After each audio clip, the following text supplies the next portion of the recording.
اسلامی بھائیوں اور مدنی چینل کے ناظرین، درود پاک پڑھنے کے بے شمار فضائل و برکات ہیں۔ مسلمانوں کی پیاری امی جان حضرت عائشہ صدیقہ طیبہ طاہرہ رضی اللہ تعالی عنہا سے روایت ہے، رسول رحمت شفیع امت صلی اللہ تعالی علیہ وآلہ وسلم نے فرمایا، جب بندہ مجھ پر درود پاک پڑھتا ہے تو اس کی برکت سے ایک فرشتہ اللہ پاک کی بارگاہ میں حاضر ہوتا ہے۔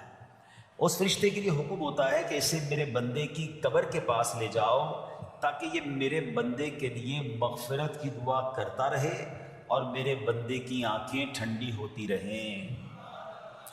ذات والا پہ بار بار درود، ذات والا پہ بار بار درود، بار بار اور بے شمار درود، قبر میں خوب کام آتی ہے، بے کسوں کی ہے یار غار درود۔ صلو علی الحبیب صلی اللہ تعالی علی محمد صلی اللہ علیہ وسلم۔ پیارے پیارے اسلامی بھائیوں، کچھ دنوں پہلے ہی کی بات ہے،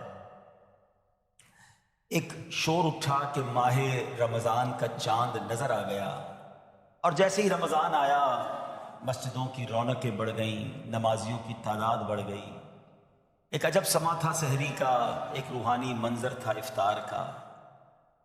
نوجوان، بوڑھے، بچے، اسلامی بہنیں سبھی عبادت میں مشغول ہو گئیں۔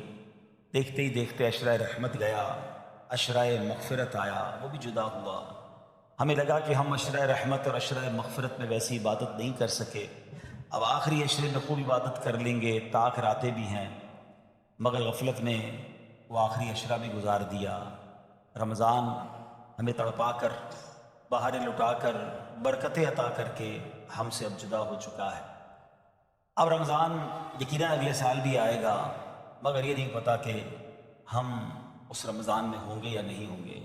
ہمیں یہ بھی نہیں معلوم ہماری مغفرت ہوئی کہ نہیں۔ ہم رب کریم سے دعا کرتے ہیں کہ اللہ، جن لوگوں نے تجھے راضی کیا ان کا واسطہ ہم سے راضی ہو جا، جن لوگوں کی مغفرت فرمائی ان کا واسطہ ہماری مغفرت فرما دے۔ ماہ رمضان کی بس اب یاد ہی باقی رہ گئی ہے، اب رمضان کے بعد کی زندگی ہے۔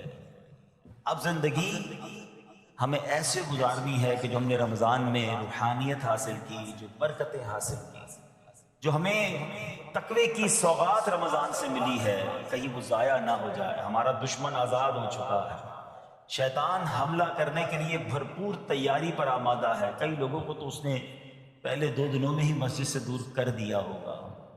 اب ہمیں بھی غور کرنا ہے کہ کیا ہمیں بھی اپنی ساری عبادتیں، ساری ریاضتیں، ساری روحانیت ضائع کرنی ہے یا نہیں۔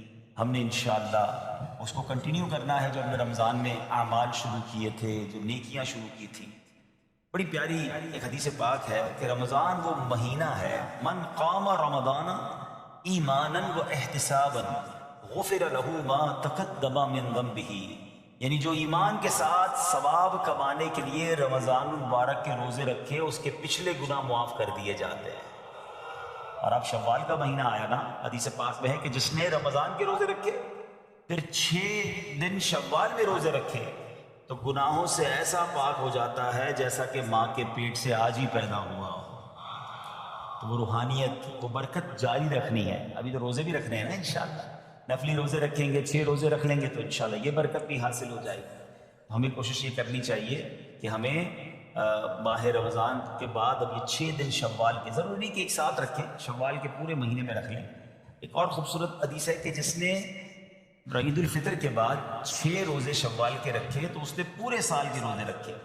جو ایک نیکی لائے گا اسے 10 ملیں گی۔ بڑا خوبصورت کیلکولیشن ہے کہ جو 1 مہینے کے روزے رکھے گا ملٹیپلائی بائی 10 تو 10 مہینے ہو گئے اس کے بدلے، یعنی 10 مہینے کے روزے ہو گئے۔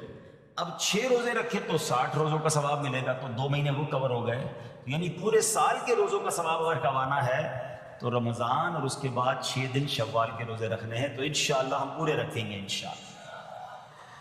اب رمضان کے بعد ہم نے پہلے یہ کیلکولیٹ کرنا ہے کہ جیسے رمضان سے پہلے تھے اب ویسے ہیں یا بدل گئے ہیں۔ اگر کسی کی رمضان سے پہلے بھی نمازیں قضا ہو رہی ہیں اور جیسے ہی رمضان گیا پھر قضا ہو رہی ہیں، رمضان سے پہلے بھی جھوٹ تھا، ماہ رمضان گزارا اب پھر جھوٹ ہے، رمضان سے پہلے بھی حرام روزی تھی، رمضان گزارنے کے بعد دوبارہ شوال سے وہی حرام روزی شروع ہو گئی ہے، تو پھر اس کا مطلب رحمت کی بارش میں وہ نہایا نہیں ہے، اس کی زندگی میں کوئی بدلاؤ آیا نہیں ہے۔ رمضان تو بدلنے آیا تھا، ایک نئی زندگی دینے آیا، لیکن دیکھنا یہ ہے کہ کیا ہمیں وہ نئی زندگی ملی، یا ہم پھر اسی پرانی روٹین پر، وہی گناہوں بری عادتیں، وہی بری عادتیں، وہی نگاہوں کے گناہ، وہی زبان کے گناہ، وہی کانوں کے گناہ۔ یہ غور کرنا، اتنا بڑا انعام ملنے کے بعد بندے کو بدلنا چاہیے۔ مہینہ بندہ کہتے نا کسی بیماری سے نکل کر آتا ہے تو بندہ کہتا نہیں یار اب یہ کام نہیں کرنے، بیماری کے بعد مجھے پتہ چلا کہ کتنا مشکل ہے، میں نے یہ والے کھانے نہیں کھانے، میں نے یہ والے، کسی بھی جگہ ایک مہینہ کوئی گزار لے، چاہے وہ ہاسپٹل میں گزار لے،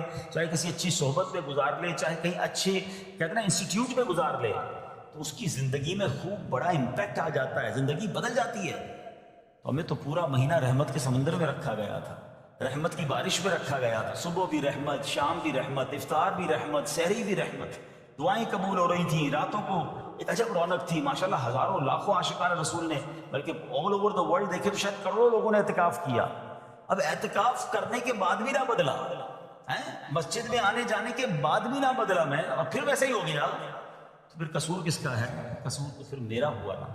یاد رکھیے قصور بارش کا نہیں ہوتا، زمین کا ہوتا ہے۔ رحمت کی بارش تو برسی، جو زمین نرم تھی اس نے پھول اگا دیے، جو زمین زرخیز تھی اس نے کھیت اگا دیے، اور جب پہلے ہی گندگی تھی تو بارش کی وجہ سے وہاں کیچڑ ہو جاتا ہے۔ بندہ بعض اوقات کہتا ہے یار وہ روحانیت نہیں رہی ہے، ہم اجتماع میں جاتا ہوں تو وہ لطف نہیں آتا، دعا میں وہ آنسو نہیں بہتے ہیں، پہلے بہت لطف تھا اب وہ کم ہو گیا ہے۔ کم کچھ بھی نہیں ہوا ہے، دل کی بستی خراب تو نہیں ہو گئی ہے، دل کی بستی خود تو نہیں اجاڑ لی ہے۔ امیر اہل سنت لکھتے ہیں نا، بات سیاں سے میں نے بگاڑی، دل کی ہاتھوں سے بستی اجاڑی، بات سیاں سے میں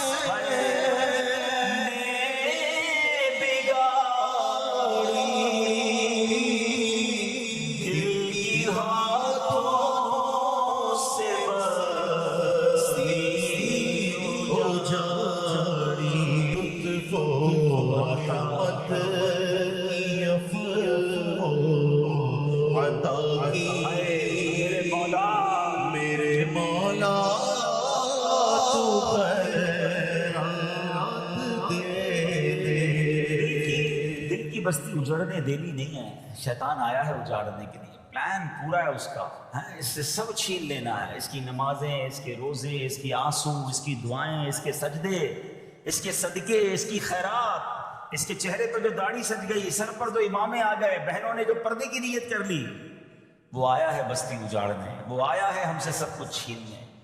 اب عقل مند وہ ہے جو شیطان کی باتوں میں نہ آئے، رحمان عز و جل کے رحمت کے سائے میں چھپ جائے، مسجدوں میں آتا رہے، نمازوں کی پابندی کرتا رہے،